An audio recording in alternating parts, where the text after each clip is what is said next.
Avant d'analyser un mot, il faut d'abord savoir s'il s'agit d'un nom, d'un verbe, d'un adjectif, etc.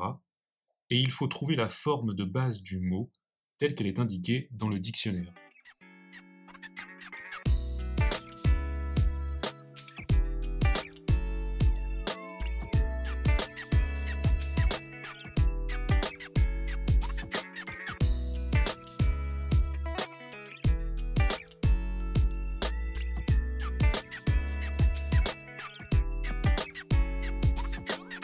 Une fois qu'on a trouvé d'où vient un mot, on peut en faire l'analyse. Quand un mot peut être analysé de plusieurs manières, il faut indiquer toutes les possibilités et n'en oublier aucune.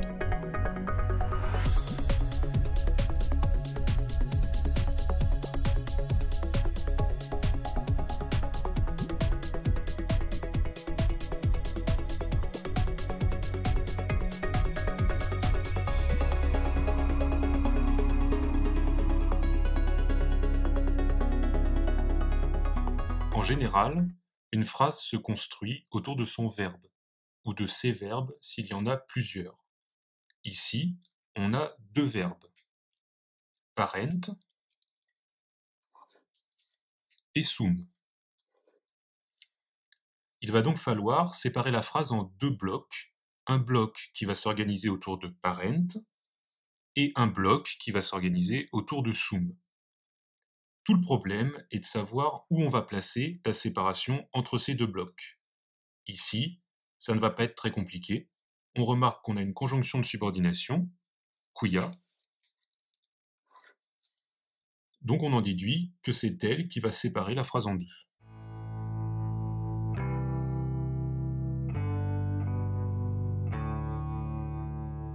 On va ensuite étudier chaque bloc séparément avec la méthode suivante. On part de l'analyse qu'on a faite dans la deuxième étape et on détermine la fonction de chaque mot. Sujet, COD, COI, complément du nom, complément circonstanciel, etc. Quand il n'y a qu'une seule analyse possible, c'est facile. Par exemple, pour mi-i, on a mis datif, donc on en déduit que c'est un COI.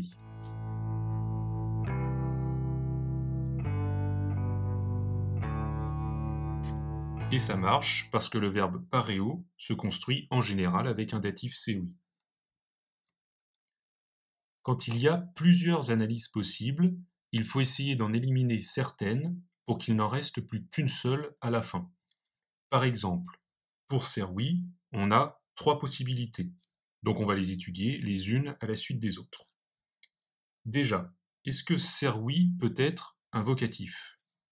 Non, puisque si c'était un vocatif, ce serait une apostrophe, et il y aurait des virgules de part et d'autre de serwi. Ici, ce n'est pas le cas, donc on peut enlever le vocatif. Ensuite, est-ce que serwi peut être un génitif? Non plus, puisque si c'était un génitif, ce serait un complément du nom, et il y aurait un nom juste à côté. Ici, ce n'est pas le cas, donc on peut aussi enlever le génitif. Il ne reste plus que le nominatif, donc on en déduit que serwi est le sujet.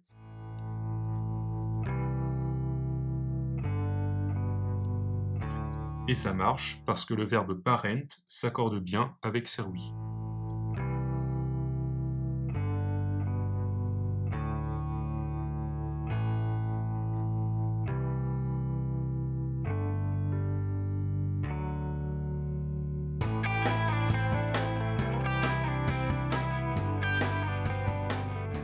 Pour traduire, on part de la structure de la phrase qu'on a trouvée dans la troisième étape, et on prend les mots dans l'ordre suivant. D'abord le sujet, ensuite le verbe, et enfin les compléments du verbe. Ici, on traduit donc d'abord le sujet, serwi, au pluriel.